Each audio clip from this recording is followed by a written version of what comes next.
रात का ना जाने कौन सा पहर था जब उमर की स्टडी के दरवाजे पे दस्तक हुई। वो हसन को घर छोड़ आया तो सीधा स्टडी में चला गया और यहाँ बैठे बैठे ही सो गया। हल्की सी दस्तक के बाद दरवाज़ा खोला और हाले अंदर आई। उमर आहट सुनकर जाग गया था। कुछ देर तक उसी तरह पड़ा रहा। इस वक्त हाले को स्टडी में आते देख जरा हैरान हुआ, फिर संभल कर बैठ गया। उसके स्याह बाल माथे पे बिखरे हुए थे, आंखें सुरख थीं जैसे कच्ची नींद से जागा हो। वो छोटे छोटे कदम लेती उसके पास रख के सोफे पर आकर बैठी। उमर नींद भरी आंखों से उसको देखता रहा। क्या तुम्हें कुछ मिला? उससे उमर को देखते हुए पूछा। अलबत्ता दूर कहीं दिल जोर से धड़का था। अगर वो बेगुनाह निकल आया तो? उमर ने बगैर कुछ कहे नदीम की वीडियो चलाकर सामने रख दी। लेकिन बस आखिर के कुछ मिनट जिसमें वो इतराफ़ कर रहा था। हाले को अपने समातों पे यकीन न आया। उसको लगा अब वो कभी सांस नहीं ले सकेगी। उसकी गर्दन में गिल्टी से उभर कर मातूम हुई। उसने सांस तक रोक लिया। नदीम बोलता रहा और फिर एतराफ़ ख़त्म हो गया था। लेकिन वो उसी तरह बैठी रही, साकित शल। उमर उसके चेहरे को देखता रहा। वो जिस शख्स को इतना अरसा अज़ियत दी, जिसको इतना अरसा इल्ज़ाम दिया, वो बेकसूर था। वो बिल्कुल बेकसूर था। उससे रोना चाहा, लेकिन आंसू कहीं फंस गए थे। उसने आंखें उठाकर उमर को देखना चाहा, लेकिन वो नहीं कर सकी। मैंने कहा था ना, मैं आपसे इतना मुखलिस हूँ जितनी आप खुद भी नहीं होंगी। उसकी आवाज़ हाले की समातों से टकराई थी। वो आंखें ज़मीन पर मरकूज़ किए बैठी रही और वो मेहरबान आदमी बोलता रहा। मैंने कहा था ना, जिसने आपको तकलीफ़ दी है, मैं उसे चौराहे पे खड़ा करके तरे मारूंगा। आज आपको आधा सच मालूम हो गया है, कल पूरा भी पता चल जाएगा। लेकिन अगर अगली बार कभी भी किसी भी दौर में आपको लगे कि उमर ने आपके साथ कुछ गलत किया है, तो बस एक बात याद रखिएगा कि उमर अगर चाहे भी तो हाले का बुरा नहीं सोच सकता। उमर अगर चाहे भी तो आपको नुकसान नहीं पहुंचा सकता। इसलिए नहीं कि आप मिराज सुल्तान की बेटी हैं, इसलिए भी नहीं कि आपने मेरी जान बचाई, और इसलिए भी नहीं कि वो एक लम्हे को रुका। आपका चेहरा मेरी किसी अजीज़ से मिलता है, बल्कि इसलिए कि मैं आपके मामले में बेबस हूँ। आपका अच्छा सोचने पे बेबस, आपको नुकसान न पहुँचाने पे बेबस, आपकी हिफाजत करने के लिए बेबस। वो चमकदार आंखों और बिखरे बालों वाला शख्स अपने खूबसूरत लहजे में कह रहा था और हाले सुन रही थी। उससे इतने दिन एक बार भी उसकी नहीं सुनी, अब उसे सुनना चाहिए था। मैं तुम्हारी गाड़ी में कैसे आई? अगर तुम मेरे अगवा में शामिल नहीं भी हो तो कहीं ना कहीं मैं तुम्हारी किसी दुश्मनी की जद में आई हूँ। क्या ऐसा नहीं है? यकदम उससे आंखें उठाई थीं। उमर की बात का असर वो शायद इसी तरह ज़ाहिर कर सकती थी। उमर ने एक लम्हा उसकी आंखों में देखा। ये जवाब भी आपको 2 दिन बाद मिल जाएगा। शाहताज कबीर देगी जवाब। तब तक आप मुझे चाहे गुनाहगार मानती रहें, दिल को अच्छा लगेगा। हम शाहताज के पास कब जाएंगे? जब वो चाहेगी, वो सादगी से बोला। हाले तब ही तो गई। हम क्या उसके हुक्म के गुलाम हैं? जो वो चाहेगी वो करेंगे, जब वो चाहेगी तब उससे मिलेंगे। वो बुलंद आवाज़ से बोली थी। उमर बस उसको देखता रहा। वो कोई आम औरत नहीं है। उसके आगे पीछे गार्ड्स घूमते हैं। उसका घर एक सेफ हाउस की तरह है। हम उसके पास तब जा सकते हैं जब वो चाहे, और लोग कब चाहते हैं कि कोई उनके घर आए? जब उनके घर में कोई तकरीफ हो। खालिद तुरंत बोली। बिल्कुल, 1 हफ्ते बाद उनके घर एक तकरीब है और हम उस तकरीब में जा रहे हैं। क्या तुम्हारे पास इनविटेशन है? उमर मुस्कुराया। उससे काल का खड़ा वास्या हुआ। उमर हयात को दावतनामों और इजाज़तनामों की ज़रूरत नहीं होती। बगैर इजाज़त किसी की जगह पे घुसना मेरा पसंदीदा काम है। लेकिन चूंकि इस बार आप मेरे साथ हैं तो जाहिर है कुछ ना कुछ करना होगा। वो उसके चेहरे को देखता कह रहा था। हाले चंद लम्हा सोचती रही, फिर यकदम उसके जहन में एक चमक्का हुआ। क्या तुम मुझे उनके मेहमानों की लिस्ट ला कर दे सकते हो? आप क्या करेंगी उस लिस्ट का? वो मुताज्जिब हुआ। वो एक एलीट क्लास लोगों की पार्टी है। मैं उस सोसाइटी में मूव करती रही हूँ। उनके मेहमानों की लिस्ट में ज़रूर कोई ऐसा होगा जिसको मैं जानती हूँगी, और जिनको मैं जानती हूँ वो मुझे कभी किसी बात के लिए मना नहीं कर सकते। वो मुस्कुराकर बता रही थी। उसकी आंखें चमक रही थीं, लेकिन ऐन उसी लम्हे उसकी आंखों की चमक बुझ गई। मुस्कुराहट गायब हो गई और यहाँ वहाँ घूमती आंखें एक नुक्ते पे साकित हो गईं। क्या तुम लोग उसकी नज़रों के इर्तकाज़ में देखना चाहोगे? उसकी नज़रें सोफ़े के साथ रखे कूड़ादान में पड़ी सफ़ीर की अधकटी तस्वीर पर जमी थी। उमर ने उसकी नज़रों का इर्तकाज़ नोट किया था, फिर हल्के से कंधे उचकाए और अपने हाथ में पकड़ी तस्वीर के टुकड़े हाले के सामने रखे। यूं लगता था जैसे हाले और सफ़ीर की तस्वीरों के दो टुकड़े किए गए थे। यकीनन ये उमर का काम था।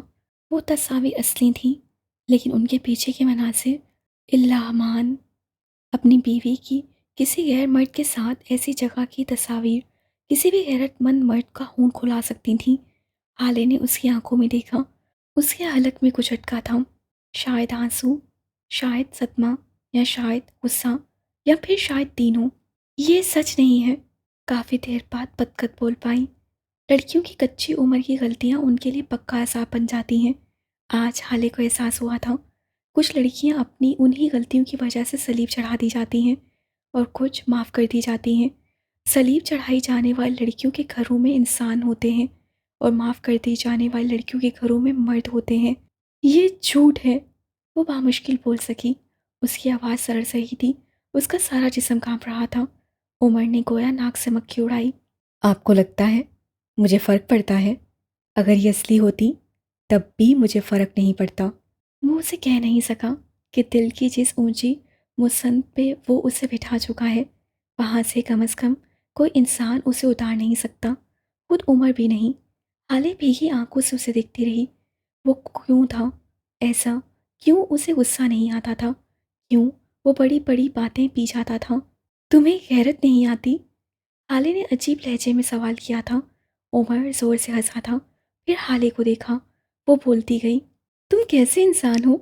चाहे कागजी ही सही, चाहे ये रिश्ता वक्ती ही सही, लेकिन मैं तुम्हारी बीवी हूँ। तुम्हें अपनी बीवी की ऐसी तस्वीर देखकर गुस्सा नहीं आया? गैरत नहीं आई? उमर ने सर हिलाया। जब मैंने पहले इन तस्वीर को देखा तो गुस्सा आया, फिर गैरत आई, फिर मैंने इन तस्वीर को गुस्से में फाड़ दिया, और फिर एक बार दोबारा इन तस्वीर को देखा। आपको पता है फिर क्या हुआ? हाले ने नफ़ी में सर हिलाया। सफ़ीर इन तस्वीर से निकल गया और एकदम तमाम तस्वीरें अच्छी लगने लगीं। बहुत अच्छी, क्योंकि इन सब में आप थीं। हाले का दिल रुक सा गया। उमर कहे क्या उमर हयात आप पे गुस्सा कर सकता है?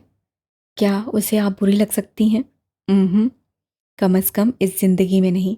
मैं आपको बस अच्छी नज़र से देखने का पाबंद हूँ। ये तस्वीर झूठ हैं, लेकिन अगर सच भी होती तो मैं आपको माफ़ कर देता, क्योंकि हमारा निकाह आपके लिए झूठ इंतकाम होगा, मेरे लिए नहीं।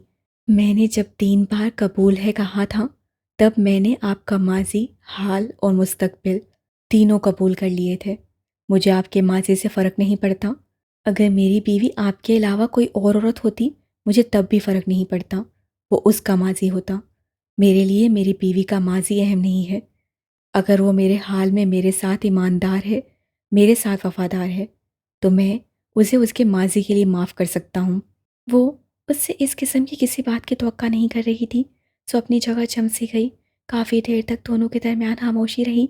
घड़ी की टिक टिक और खिड़की से आती हवा, बस यही आवाज़ मंजर में शामिल रही। आप बताएं, क्या आपको सफ़ीर पे गुस्सा नहीं आता? उस दिन उसने मॉल में आपसे बदतमीज़ी की, अस्पताल में भी वही सब किया, फिर आज ये तस्वीर। क्या आप अब भी उसे पसंद करती हैं? उससे इतना डायरेक्ट सवाल किया। हाले ठहर सी गई। मैंने उस अस्पताल में सुनाई तो थी उनको। उसे सादगी से आंखें रगड़ी और गर्दन कड़ा ली। उमर ने नफ़ी में सर हिलाया। वो आपने सुनाई नहीं, बस अपना दफा किया। मैंने आपको 1-2 बार कॉल पे अपने दोस्तों से बात करते हुए सुना है। अगर वो सफ़ीर की कोई बात करें, उनको बुरा भला कहें, तो आप कह देती हैं कि आप उस बारे में बात नहीं करना चाहती। वो सामने आकर आपसे कुछ भी कहता है, आप जवाब नहीं देती। आखिर ऐसा क्यों है? या तो आप उससे खौफज़दा हैं, या फिर आप उसे। वो रुका, अल्फाज तलाश किए। आप उसे पसंद करती हैं। वो जानता था उससे किस मुश्किल से ये अल्फाज अदा किए थे। हाले खामोश बैठी रही। चंद लम्हे सिरके, चंद पल और गुजरे, फिर उमर को उसकी आवाज़ सुनाई थी। असल में ऐसा नहीं है। तुम्हारी दोनों वजूहात गलत हैं। ना मैं उनसे डरती हूँ और ना अब उनको पसंद करती हूँ। वो ज़रा रुकी, फिर कहना जारी रखा। बात सिर्फ ये है कि मैं ग्रेसफुल हूँ। उसकी गर्दन में जैसे सरिया आ गया। उमर रुक सा गया। मैं उन लोगों में से नहीं हूँ जो अगर अलग हो जाएं तो एक दूसरे को गालियाँ दें, बेइज्जत करें, आपके सर्कल में आपके खिलाफ बातें करें। मेरा मानना है कि ताल्लुक़ रहे ना रहे, एहतराम रहना चाहिए। और ये एहतराम उस शख्स के लिए नहीं है, ये आपके लिए है, क्योंकि कभी किसी दौर में वो आपकी पसंद, आपका महबूब, आपका दोस्त, आपकी चॉइस रहा है। वो सांस लेने को रुकी, फिर इजाफा किया, आप अपनी चॉइस की इज्जत कर रहे हैं, आप अपनी इज्जत कर रहे हैं। एक अच्छा वक्त जो आपने साथ गुजारा, आप उस वक्त की इज्जत कर रहे हैं। क्या आप लोग जब मिले थे, एक दूसरे को गालियां दी थी? क्या आपने एक दूसरे पे हाथ उठाया था? आप एक अच्छे तरीके से मिले, एक ताल्लुक में जुड़े, फिर कुछ दरमियान में आ गया। हाले की आंखों में कुछ आया था, जख्मी सा, बेबस सा, और वो ताल्लुक ग्रो नहीं कर सका, वो ख़त्म हो गया। तकलीफ़ होगी, हमारा कोई पालतू जानवर चला जाए तब भी तकलीफ़ होती है, वो तो फिर इंसान है। सफ़ीर के साथ गुजरा एक एक पल उसकी आंखों के सामने घूम गया। चलिए ये भी मान लिया कि उस ताल्लुक में वो गलत था, उसने आपके साथ ज़्यादती की, जुल्म किया, पूरा रवैया रखा, लेकिन कभी ये सोचा कि ऐसा क्यों हुआ? उस इंसान ने, उस शख्स ने आप ही के साथ बुरा क्यों किया? ऐसे तो दुनिया में करोड़ों लोग हैं, उन सबको छोड़कर उससे आप ही का दिल क्यों दुखाया? उमर यकटक उसको देखता यकसुई से सुन रहा था। जिस तरह ट्रैफिक सिग्नल्स होते हैं, उसी तरह रिलेशनशिप सिग्नल्स भी होते हैं। एक सुर्ख बत्ती बार बार चलती है, कई बार चलती है और फिर जलकर बुझ जाती है। ये इशारा होता है कि ठहर जाओ, सलील होने पे बोल उठो, कॉल पिक ना किए जाने पे मैच्योर गुफ्तगू करो, अपनी अहमियत उसकी ज़िंदगी में महसूस करो। ये वो वक्त होता है जब आपको एक ख्वाब से जगाया जाता है, लेकिन फिर अगले ही लम्हे दूसरी बत्ती जल जाती है और आप एक बार फिर उसके पीछे जाने लगते हैं, खुद को बेतौकीर करने, खुद को बेवक्त करने।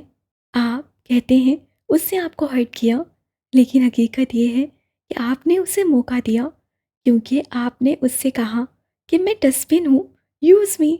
उसे एहसास हुआ सफ़ीर उसके लिए कितना गलत होता। अगर पहले थप्पड़, पहली गाली, पहली इग्नोरेंस, पहली जिल्लत पे बोल उठते, तो कोई इंसान आपको हर्ट ना करता। ज़िंदगी कोई फ़िल्म नहीं होती जिसमें आप अपनी मर्ज़ी मुसल्लत करने वाले पेरेंट्स पर टॉक्सिक पार्टनर, बदज़ुबान बीवी या मारपीट करने वाले शौहर के खिलाफ बोल उठेंगे। ये फ़िल्मों में होता है, ये नॉवेल में होता है कि एक दिन आप ज़ुल्म सहते-सहते थक जाते हैं और फिर गुस्से में रोते हुए चंद जज़्बाती डायलॉग्स बोलते हैं और आपका मुकाबिल शर्मिंदा हो जाता है। पेरेंट्स आपको अपनी मर्ज़ी करने देते हैं, टॉक्सिक पार्टनर सुधर जाता है, बुरा दोस्त सही हो जाता है। वो फ़िल्म होती है। हकीकत में पहली गाली पे बोलना होता है, पहले थप्पड़ पे हाथ रोकना होता है, पहली ज़िल्लत पे बात करनी होती है, पहली बार हर्ट होने पे सामने वाले को बताया जाता। कोई भी इंसान दुनिया के किसी भी कोने से उठकर आपको हर्ट करने नहीं आ जाता। आप हर्ट हुए क्योंकि आपने ही होने दिया। अब आप इस बात का इल्ज़ाम उस अकेले इंसान पे मत लगाएं और ना खुद पे रोक लेकर बैठ जाएं। तो फिर क्या करें? बेध्यानी में उमर के मुंह से निकल गया। मूव ऑन करें, ग्रेसफुली आगे बढ़ जाएं। अपनी चॉइस पे शर्मिंदा मत हो। आपने गलत इंसान चुना, ये आपकी गलती नहीं है। आप कम उम्र थे, कम अकल थे, वक्त अच्छा था या फिर बुरा था, या आप अकेले थे, कुछ भी था, आपसे ये फैसला हो गया और ये गलत निकला। इट्स ओके, आगे बढ़ जाएं। उमर ने उसको सहराती नजरों से देखा। बाबा कहते थे जब किसी से ताल्लुक टूट जाए तो उसके लिए अपनी आंखें अंधी और जुबान गूंगी कर लो। मैंने उस वक्त इस बात पे ध्यान नहीं दिया, लेकिन अब लगता है ये दुनिया का सबसे मुश्किल काम है। जब सफ़ीर ने मुझे थप्पड़ मारा, मेरा दिल किया मैं वैसा थप्पड़ उनको दे मारूं। जब उन्होंने मुझे गाली दी, मेरा दिल किया था मैं भी उनको गाली दूं। लेकिन इससे क्या होता? हम एक जैसे बन जाते, मैं सफ़ीर जैसी हो जाती, ग्रेसलेस। मैं ग्रेसफुल रहना चाहती हूँ। मैं अपने दोस्तों से इस बारे में बात नहीं करती, क्योंकि मैं जानती हूँ ये बेकार है। वो लोग चाहेंगे मैं उसको गालियाँ दूँ, बुरा भला कहूँ, और अगर नहीं कहूँगी तो सबको लगेगा मैं आज भी उसकी मोहब्बत में गिरफ्तार हूँ। कोई नहीं समझेगा कि एलीट क्लास की ज़मीर ज़ादी को ग्रेसफुल रहना है। उससे हाली हाली निगाहें उठाकर उमर को देखा। उमर, मेरा यकीन करो, किसी को फ़र्क नहीं पड़ता कि आपके पार्टनर ने आपके साथ क्या किया। कोई उसका जुल्म जानना नहीं चाहता। लोग आपके ब्रेकअप, आपको तलाक के किस्से भरी महफिल में इसलिए छेड़ते हैं ताकि उनको बात करने का टॉपिक मिल सके, ताकि आज की गॉसिप मज़ीद शानदार हो सके। कोई आपका दर्द नहीं समझेगा, क्योंकि किनारे से खड़े होकर समंदर की गहराई नहीं नापी जाती। जब तक आपको खुद वैसी ही अज़ियत, वैसी ही तकलीफ़ नहीं हुई, आप उसका गम समझ नहीं सकते। लोग आपका गम सुनेंगे, आपके ताल्लुक का डार्क फेस जानना चाहेंगे, क्योंकि वो लोग हैं। लेकिन आप में इतनी अना, इतनी गैरत होनी चाहिए कि एक केएफसी के बर्गर या फिर गली के नुक्कड़ पे दोस्तों के साथ बैठकर अपना दर्द ना सुनाए। लोगों के सामने मज़लूम बनने या विक्टिम कार्ड खेलने से बस आपकी अना और गैरत ख़त्म होगी। अपने गम की इज़्ज़त करनी चाहिए। वो हर एक को सुनाने के लिए नहीं होता। अपने एक्स की इज़्ज़त करें। उसके किस्से सरे बाज़ार उछालने के लिए नहीं होते। अपनी इज़्ज़त करें। आप किसी की गॉसिप का टॉपिक बनने के लिए पैदा नहीं हुए, और आप ग्रेसलेस नहीं हैं। आप ग्रेसफुल बनने के लिए पैदा हुए हैं। वो थक चुकी थी, तभी खामोश हो गई। वो बोलकर खामोश हुई तो एकदम जैसे खामोशी छा गई। उसी वक्त उमर का मोबाइल ज़ोर ज़ोर से बजने लगा। शमशेर सर कॉलिंग के लफ्ज़ जगमगाए। उमर ने एक नज़र मोबाइल को देखा, फिर हाले को उससे कॉल काट दी और सीधा हो बैठा। वैसे मैं सोच रहा हूँ, चाय को रहने देते हैं। मैं आपके पैर कॉफ़ी से चलाऊँगा। क्या ख्याल है? वो सोफे पे बाजू फैलाए आखिर में बोला भी तो कैसी बेतुकी बात। हाले चंद लम्हों के लिए कुछ समझ ही नहीं आ सकी। फिर जब बात समझ में आई तो पैर पटकती उठ खड़ी हुई। उमर को भाड़ में जाओ वाली नज़रों से देखा और बाहर निकल गई। जाते जाते दरवाज़ा ठाक की आवाज़ से दे मारा। उमर पीछे से बड़बड़ाया, मेरे हसीन पैर जला दिए। अब अपनी बारी पे गुस्सा आ रहा है। हम जैसे गरीबों के लिए इंसाफ तो रहा ही नहीं। हम्म। साथ मोबाइल उठाकर शमशेर को कॉल मिलाई। अगले ही सेकंड कॉल अटेंड हो गई। उमर ने स्पीकर खोला, मोबाइल छोटी मेज़ पे रख दिया। मैं तुम्हें जान से मार दूंगा उमर। मोबाइल से उभरने वाली पहली आवाज़ से ही थी। तुमने उसे गोली मार दी। तुम पागल हो गए हो, तुम्हारा दिमाग ख़राब हो गया है। अकल नाम की कोई चीज़ है या नहीं? मुझे तो यकीन नहीं आता कि तुम पुलिस में रहे हो।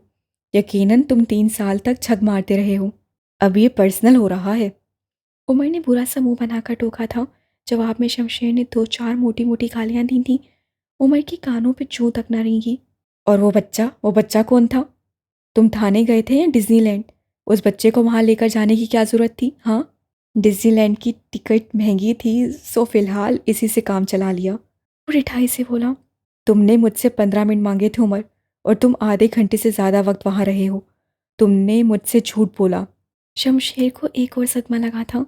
उमर हयात के 15 मिनट का मतलब आधा घंटा ही होता है, और झूठ का वावेला तो तुम ऐसे मचा रहे हो जैसे मैं मस्जिद का कोई पेशा इमाम हूँ, पुलिस वाला हूँ। सुबह उठने से रात सोने तक झूठ ही तो बोलना होता है। और अब प्लीज़ मुझे सोने दो, दिमाग ख़राब कर दिया है। उसे खटाक से फ़ोन बंद कर दिया। सारी दुनिया हाथ धोकर मुझ मासूम के पीछे पड़ गई है। फजर की सदाएं बुलंद हुईं तो लोग मस्जिदों को जाने लगे। कुछ गफलत की नींद सोते रहे, कुछ ने जाग कर भी कुछ नहीं पाया, और कुछ इस वक्त अपनी दुनियावी महबूब से फारिग होकर अपने असल महबूब की सदा पे कान लपेटे बिस्तर को चले गए। ऐसे में सुल्तान मंजिल में हसन सुल्तान के कमरे में जाऊं तो वो आधा भीगा वुज़ू किए खड़ा था, सर पे जालीदार टोपी। वो मस्जिद जाने को तैयार था। पहले उसे जगाने के लिए मिराज सुल्तान होते थे, अब उसकी आंख खुद ही खुल जाती थी। यतीम बच्चों की ज़रूरत पूरी करने वाले लोग बहुत होते हैं, लेकिन उनके नाज उठाने वाला कोई नहीं होता। अपने कमरे से निकलकर सीढ़ियाँ उतरता वो नीचे की जानिब जा रहा था। सीढ़ियों की दाईं तरफ हाले का कमरा था। वो कमरे के दरवाजे को देखकर रुक गया। यासत से उसके दरवाजे को देखा। जब कभी मिराज सुल्तान उसे नमाज के लिए उठाते थे, वो अपनी नींद पूरी ना होने का बदला हाले से लेता था। उससे कमरे का दरवाज़ा तब तक बजाता रहता जब तक वो बेजार सी होकर उठ ना जाती। जैसे ही हसन को उसके कदमों की चाप दरवाजे के करीब महसूस होती, वो छपाक से भाग जाता। उससे बंद आंखें करके एक उदास सी सांस हवा के सपुर्द की। वो हाले को मिस करता था, और बहुत ज़्यादा करता था, लेकिन उसने हसन को किसी तीसरे की वजह से छोड़ दिया। उससे आंखें बंद करके खोली। ना अब मिराज सुल्तान थे, ना हाले सुल्तान, बस हसन सुल्तान था, और वो अकेला था। हाले के कमरे के बंद दरवाजे को देखता वो वापस मुड़ गया। सुबह मस्जिद जाने से पहले वो वरुणों को खाना डालकर जाता था। ब्रूनो के लिए सर्वेंट क्वार्टर के करीब एक डॉग हाउस बना रखा था। उसे घर के अंदर आने की इजाज़त नहीं थी कि मिराज सुल्तान को कुत्ते घर में लाना पसंद नहीं था। उन्होंने हसन और हाले को साफ साफ कह रखा था, अगर तुम लोग किसी भी कुत्ते को मेरे घर लाए तो मैं तुम दोनों को जायदाद से आग कर दूंगा। हाले ने अपनी जायदाद से हाथ धोने की बजाय अपने पालतू जानवरों को डोनेट करना सही समझा, जबकि हसन ब्रूनो को छोड़ने पर राजी ना हुआ और उसके लिए सर्वेंट क्वार्टर में एक बड़ा सा डॉग हाउस बनाया। लेकिन उसके लिए भी उसे मुलाजमीन की इजाज़त लेनी पड़ी थी, और वो भी मिराज सुल्तान के हुक्म पे। उनका कहना था कि वो हमारे मुलाजिम ज़रूर हैं, लेकिन जिस जगह वो रह रहे हैं और जब तक रह रहे हैं तब तक वो ज़मीन उनकी है, और वो अपनी ज़मीन पे जिस चीज़ को अलाउ करेंगे वो ही रखी जाएगी। है, ये माजी के किस्से थे। सर्वेंट क्वार्टर का जगला पार करता वो अंदर आया। ब्रूनो उसके कदमों की आहट पे हमेशा उसके पास आ जाता था, लेकिन आज वो शायद गहरी नींद में था। हसन उसके हौस के करीब पहुंचा, वो फिर भी बाहर नहीं आया। अब के हसन ज़रा हैरान हुआ, उसे झुककर अंदर देखा और फिर करंट खाकर दूर हटा। चेहरा एकदम सफ़ेद पड़ने लगा। अंदर ब्रूनो खून से लथपथ आखिरी सांसें ले रहा था। हसन लड़खड़ाते कदमों से वहीं घास पे गिर गया। उसकी आंखें फटी की फटी रह गईं। आंखें शौक से बाहर उबलने को थीं। लब अब तक हल्के से वहाँ थे। वो धीरे धीरे खुद को घसीटते घास पे पीछे होता चला जा रहा था। चंद लम्हे उसी तरह शौक रहने के बाद वो मरे मरे कदमों से दोबारा उठ खड़ा हुआ। कांपते हाथों से डॉग हाउस की छत हटाई, फिर पूरा डॉग हाउस उठाकर दूर हटाया। उसका जिस्म पूरी तरह लरस रहा था। अब कि उसका दिल फटने को आया था। ब्रूनो के पेट पे गोली लगी थी। उसके फटे हुए गोश्त से खून निकल निकल कर ज़मीन को तर कर गया था। इस वक्त इस खून पे चोटियों की एक लंबी कतार थी। वो घुटनों के बल उसके करीब बैठा। उसकी आंखों से कब आंसू निकले गए उससे पता भी नहीं चला। ब्रूनो, माय बॉय, क्या हुआ है तुम्हें? ये किसने किया मुझे बताओ। ब्रूनो बताओ। वो ब्रूनो के सर को गोद में रखे पूरी तरह चिल्ला रहा था। मैं तुम्हें मरने नहीं दूंगा, ओके? तुम्हें कुछ नहीं होगा, कुछ नहीं होने दूंगा। मैं तुम्हें, यहाँ देखो मेरी तरफ, मैं तुम्हें कुछ नहीं होने दूंगा। वो हंसियाने अंदाज में चिल्लाया था। वो रो रहा था, तसल्ली दे रहा था, उम्मीद थाम रहा था। ये किसने किया ब्रूनो? वो फूट फूट कर रोने लगा था। ब्रूनो ने अपनी आंखें बामुश्किल खोलकर उसको देखा और अपना सर उसके घुटने से रगड़ा। हसन के आंसू मजीद तेजी से बहने लगे। मैं अभी के अभी तुम्हें अस्पताल ले जाऊंगा, तुम फिक्र मत करो, ओके? हम अभी अस्पताल जाएंगे, मैं अभी आता हूँ। उसने आंखें साफ की, ब्रूनो का सर घास पे रखा और अंदर की तरफ भागा। उसे वॉलेट लेकर आना था। एक मिनट, क्या उसके वॉलेट में पैसे थे? वो रुक गया, आंसू भी रुक गए। उसके पास पैसे नहीं थे और काफ़ी दिनों से नहीं थे। वो क्या करे? क्या ब्रूनो को मरने थे? उसे एक नज़र मुड़कर भूरे बालों वाले कुत्ते को देखा। उसकी आंखों में जीने की आस थी। वो बस उसको एक लम्हा लगा था फैसला करने में। उसे फैसला कर लिया, वो उसे मरने नहीं दे सकता। वो अंधाधुंध अंदर की तरफ भागा। वो अम्मा को नहीं जगा सकता था। उनका बीबी कल रात से हाई था। अभी थोड़ी देर पहले वो सोई थी। सफ़ीर से किसी अच्छे की उम्मीद उसे नहीं थी। ना जाने कब उसका रुख शम्स सुल्तान के कमरे की तरफ हुआ, उसे पता नहीं चला। उनके कमरे के दरवाजे पे पहुंचकर उससे धड़ाधड़ दरवाज़ा बजा डाला। एक बार, दो बार, लेकिन कोई आवाज़ नहीं आई। अब के उसने अपना पैर ज़ोर ज़ोर से दरवाजे पे मारना शुरू कर दिया। अगले ही लम्हे दरवाज़ा खुला था। नींद से भरी हुई आंखें और शब ख्वाबी के लिबास में खड़ी फरवा के चेहरे पे बेसारी थी। क्या तुम्हारे लेजेंडरी बाप ने तुम्हें मैनर्स नहीं सिखाए? आधी रात को क्या किसी का दरवाज़ा इस तरह बजाते हैं? उनके लहजे में तंज था। हसन उनको पीछे हटाते हुए अंदर आया था। फरवा अरे अरे करती रह गई। आवाज़ें सुनकर जागने वाले शम्स सुल्तान बेड से टेक लगाए बैठे थे। उनके चेहरे पे नासमझी का तासुर था। चचा जान, बाहर, मेरा मेरे ब्रूनो को गोली लगी है। मेरे पास पैसे नहीं हैं, कुछ पैसे दे दें, मैं आपको वापस कर दूंगा। वह हंस बकता बुलबुलाया हुआ सा कह रहा था। उसके कपड़े दामन की जगह से खूनलूदा थे। उसका चेहरा सता हुआ था। कितने पैसे? शब्द से बगैर किसी तासुर के बस 100 लफ्ज़ पूछे। हसन के चेहरे पे जरा सा इत्मीनान फैला। अपना कार्ड दे दें, मुझे नहीं पता कितने खर्च होंगे, जल्दी करें प्लीज़। वो जल्दी जल्दी कह रहा था। ठीक है, ये लो। उन्होंने झुककर दराज से अपना कार्ड निकाला और ख्वाह में बुलंद किया। हसन ने लपक कर कार्ड थामना चाहा, लेकिन शम्स ने गिरफ्त सख्त कर ली। हसन ने रुक कर उनको देखा। पहले कहो प्लीज़, चचा जान, मैं आपसे भीख मांगता हूँ, मेरे कुत्ते को बचा लें। वो चेहरे पे मुस्कुराहट तारी किए ना खुद से कह रहे थे। इस वक्त हसन उनको हसन सुल्तान नहीं बल्कि मेराज सुल्तान लग रहा था। वो जब जब उसे अपने आगे झुकाते थे उनको लगता था जैसे मेराज सुल्तान को झुकाया हो। इस वक्त भी हसन को अपने सामने इस तरह खिखिया देखकर उनको एक कमीनी सी खुशी महसूस हुई थी। चाचा जान, मैं आपसे कर्ज ले रहा हूँ, भीख नहीं। मुझे कार्ड दे दें, ब्रूनो मर जाएगा। आखिर में उसकी आवाज़ कांपी थी, खौफ से, बेबसी से। शब्द से नापसंदीदगी से उसे देखा। मैंने मना कब किया है? All I want is just say I am begging you, please give me your card. उन्होंने दोहराया। कार्ड अब भी उनकी 2 उंगलियों और हसन की 2 उंगलियों के दरमियान फंसा हुआ था। और कुछ भी बोलने से पहले सोच लेना, क्योंकि वो कुत्ता तुम्हारे पास तुम्हारा आखिरी रिश्ता है। तुम्हारा बाप मर गया है, बहन तुम्हें मुंह नहीं लगाती, और तुम्हारी माँ तो एक जिंदा लाश है। और बाकी रहा कौन? तुम्हारा कुत्ता। क्या तुम उसे मरने दोगे? क्या हसन सुल्तान बस अपनी अना की वजह से एक मासूम इंसान की जान ले लेगा? आखिर में उनके लहजे में मसनूई अफसोस सर आया था। फरवा बाजू सीने पे लपेटे सारा मंजर देखेगी। खेल दिलचस्प होता जा रहा था। हसन उसी तरह खड़ा रहा, 1 लम्हा, 2 लम्हा, फिर उससे बोलने को लब खोले। वो कम अज़ कम अपनी अना की वजह से भ्रूने को मरने नहीं दे सकता था। मैं आपसे। वो एक पल को रुका, शम्स की फातह आंखों में देखा। भीख नहीं मांगूंगा। उसे 2 उंगलियों से पकड़ा हुआ कार्ड छोड़ दिया। अब के उसकी गर्दन तनी हुई थी और आंखें बिल्कुल मेराज सुल्तान की आंखों की तरह चमक रही थीं। शम्स के चेहरे के तासुरात बदले थे। फरवा को भी शौक ही लगा। ब्रूनो मर रहा है, मर जाएगा। वो तो मेरा कुत्ता है ना। अगर मैं खुद भी मर जाऊं, मेरी माँ, मेरी बहन भी मेरे सामने पड़ी मर रही हूँ।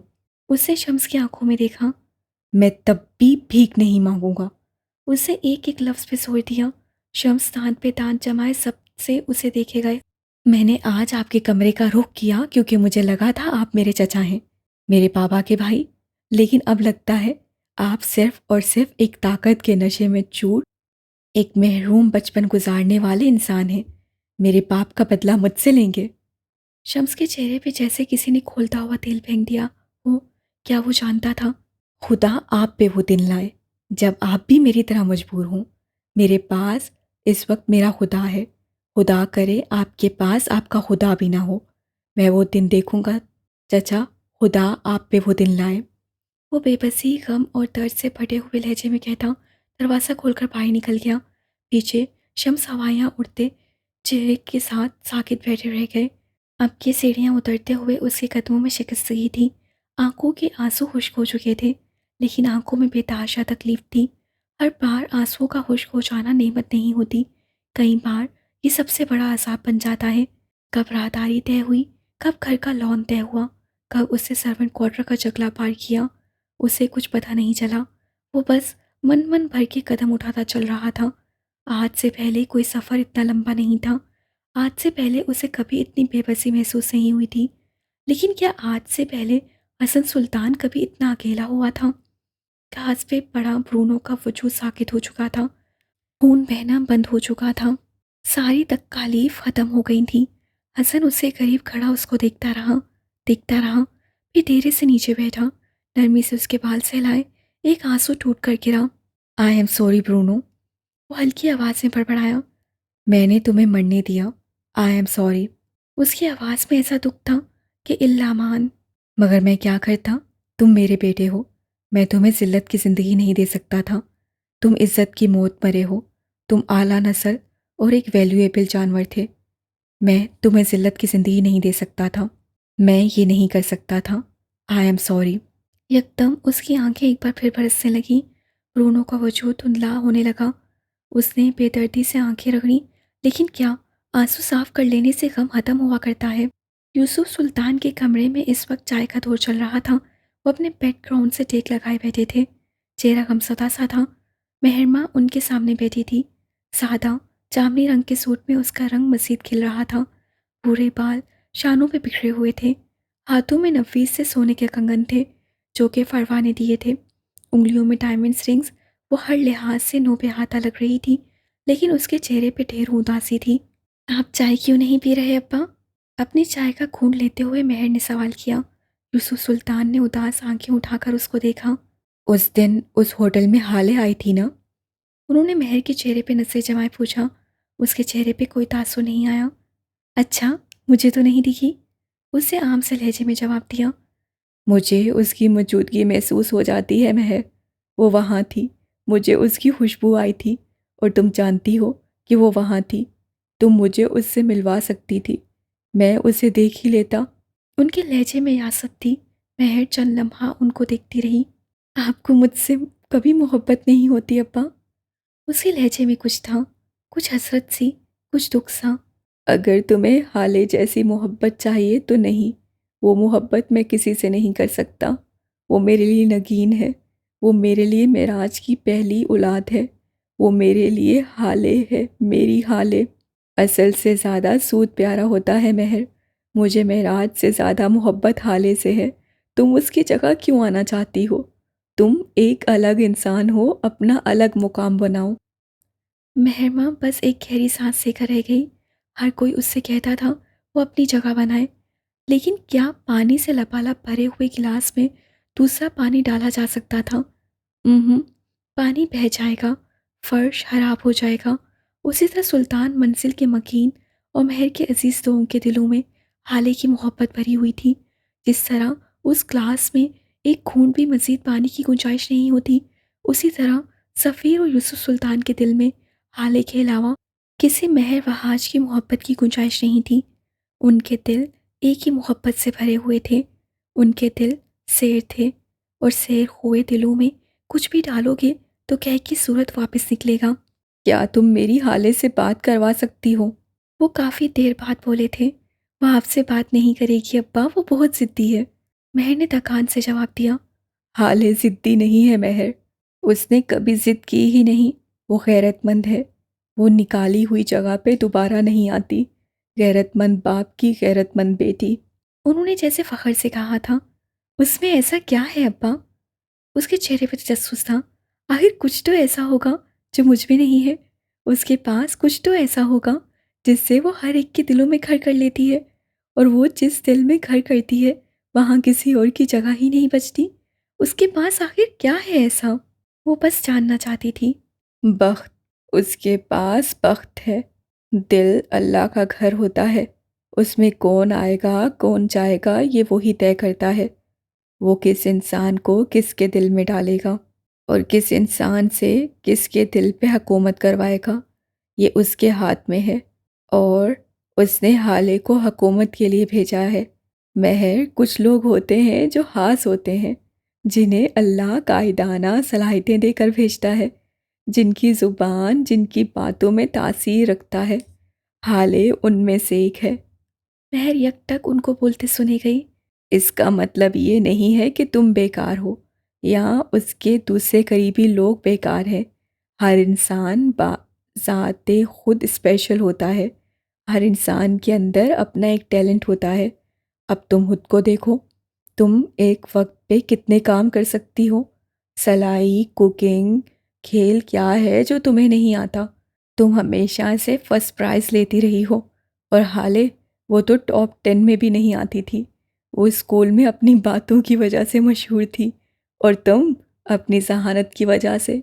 ना वो आला है, ना तुम कमतर। बस सबका टैलेंट मुख्तलिफ है। तुमने क्यों हाले को सर पे सवार कर लिया है? आखिर में उनका लहजा नरम था। महर को ज़रा ढाढ़स हुई। उसके पास यूसुफ सुल्तान थे। चलिए, मैं आपकी बात करवाती हूँ। वो तैयार हो गई। यूसुफ सुल्तान फ़ौरन सीधे हो गए। चेहरे पे बच्चों जैसा इश्तियाक था, और ज़रा ज़रा खौफ भी। वो मुझसे बात नहीं करेगी, तुम बस बोलना, मैं उसकी आवाज़ सुन लूँगा। उसे सर हिला दिया। महर माँ ने कॉल मिलाई। बेल जा रही थी, और फिर अगले लम्हे कॉल पिक कर ली गई। हेलो। उसकी नींद में भोजल आवाज़ सुनाई दी। उसकी आवाज़ सुनकर यूसुफ सुल्तान की जैसे रूह तक शांत हो गई। हेलो, कैसी हो तुम? ठीक हूँ। आप बताएं, इतनी सुबह सुबह? वो जमाई रोकने की कोशिश करती हुई उठ बैठी। क्यों, मैं सुबह सुबह कॉल नहीं कर सकती? आप सुबह सुबह ही तो कॉल करती हैं। ये आपका फेवरेट काम है, लोगों की नींदें हराम करना। उससे लहजे को हल्का फुल्का बनाना चाहा, लेकिन उसकी आवाज़ का खोखलापन यूसुफ सुल्तान को बाखूबी महसूस हो रहा था। उमर कहाँ है? एक दो गैर ज़रूरी बातों के बाद महर ने यूसुफ सुल्तान के इशारे पे उमर का पूछा था। हाले रुक गई। वो असल में मुझे नहीं पता, शायद जॉगिंग करने गया होगा, शायद कहीं और। उसे लापरवाही से जवाब दिया। ख्याल रखा करो, उसके आने जाने पे नज़र रखो। जॉगिंग वगैरह बहाना ही होगा, असल में कुछ और मसरूफियत होगी। वो ऐसा नहीं है, हाले बेख्तियार कह गई, फिर जैसे खुद पे हैरान हुई। मेरा मतलब है वक्त का पाबंद आदमी है, फजूल के शौक नहीं पालता। उससे बात संभाल ली। हाले तुम एक बार यहाँ क्यों नहीं आ जाती? अम्मा अब्बा, मैं, हम सब तुम्हें याद करते हैं, हमसे मिल ही लो आकर। अब कि यूसुफ सुल्तान का सारा ध्यान मोबाइल से उभरती आवाज़ पे लग गया। मैं नहीं आना चाहती, यूसुफ सुल्तान से कह दे। जब मेरे पास उनकी बेटी जैसा किरदार नहीं है तो फिर मुझे क्या एक ट्रॉफी की तरह सजा कर रखेंगे? और मेरी अम्मा से कह दें कि जब बेटी को एक अनजान आदमी के साथ भेजते वक्त नहीं सोचा तो अब क्यों याद कर रही हैं? क्या शौहर ख्वाब में नाराज नजर आने लगा है? उसका लहजा ना चाहते हुए भी सख्त हो गया था। यूसुफ सुल्तान की आंखों से दो मोटे मोटे आंसू निकले और उनके पूरे चेहरे पर फिसल गए। औलाद का दुख इंसान को आधा मार देता है, लेकिन औलाद का दुख ना मारता है ना जिंदा छोड़ता है, बस बेरहम दुश्मन की तरह दिल को हंजर से चीरता रहता है। क्या वो उमर के साथ खुश है? उन्होंने महर से पूछने को कहा। अब के उन्होंने ये बात पास रखे नोटपैड पर लिखकर पूछी थी। क्या तुम उमर के साथ खुश हो? महर ने यूसुफ सुल्तान को देखकर सवाल पूछा था। हाले एक पल को रुकी, फिर जैसे तमस्सराना मुस्कुराई। ये बात दादा जान खुद क्यों नहीं पूछ लेते? उससे जैसे उन दो नफूस के सर पे दिमाग आ गया था। एक पल को तो मेहरमा गूंग रह गई। दादा जान के चेहरे का रंग भी फूक हो गया। तुम्हें कैसे पता? काफ़ी देर बाद मेहरमा खुद को नॉर्मल करती पूछ सकी। आप मुझसे हर रोज़ दिन में 3 दफ़ा बात करती हैं और आज तक आपने कभी मुझसे उम्र के बारे में सवाल नहीं किया। दूसरा, क्या सुल्तान मंजिल में सुबह सुबह किसी को न्यूज़ चैनल लगाने की आदत है? सफ़ीर इस वक्त अपनी जिम में होंगे और चचा सो रहे होंगे। सवाए दादा जान के इस वक्त मुल्की हंगामों पे गौर करने का वक्त किसी को नहीं।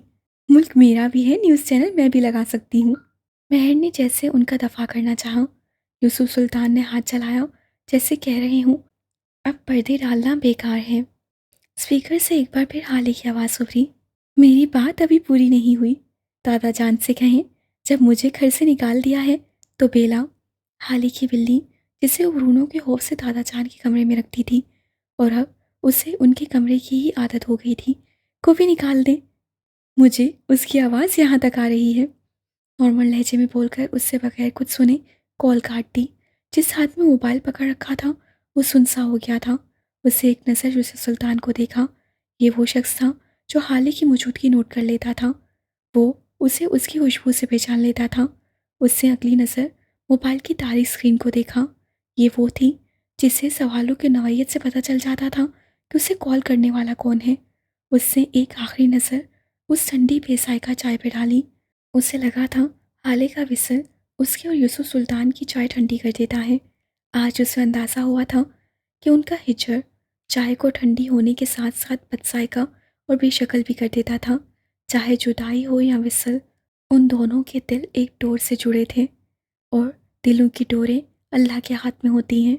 क्या मेहरमा को अब उन बेबख्ती मोहब्बतों के पीछे भागना छोड़ नहीं देना चाहिए? उससे खुद से सवाल किया।